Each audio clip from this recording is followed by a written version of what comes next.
I got my first period at 11. For most kids, it's just a milestone, a rite of passage. For me, it was the start of a nightmare.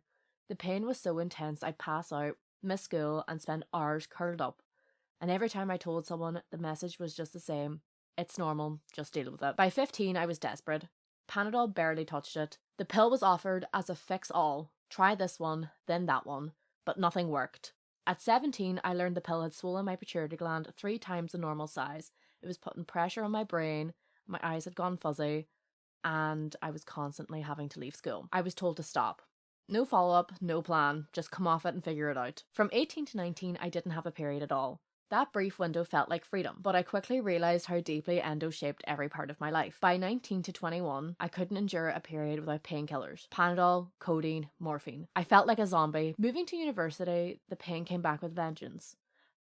The doctors urged me to go back on the pill.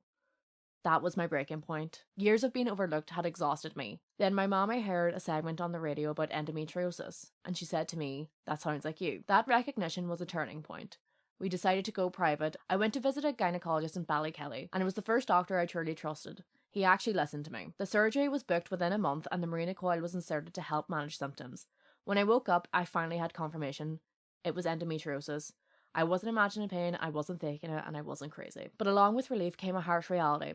Years of untreated endo had caused adhesions on my cervix, bowel, and stomach. Organs had stuck together, and cysts were on my ovaries. Diagnosis brought both liberation and grief. I had a name for my experience, but the damage reminded me of the time I had lost. The recovery for the surgery was tough, not just physically, but emotionally. The Mirena coil itself was painful after surgery, but compared to 10 years of untreated endo, it felt like relief. For the first time, I felt a literal weight come off me. All those years of rejection, dismissal, and invisibility had been carried around inside me, and finally, this diagnosis was a form of release. I went back to university a week later after my operation. Upon reflection, that was probably not the best move I made. I was afraid of falling behind. I was in my 3rd year. I was about to graduate, and I just wanted it to be over and done with. Looking back, I really should have rested, but I was naive, thinking the surgery would fix everything.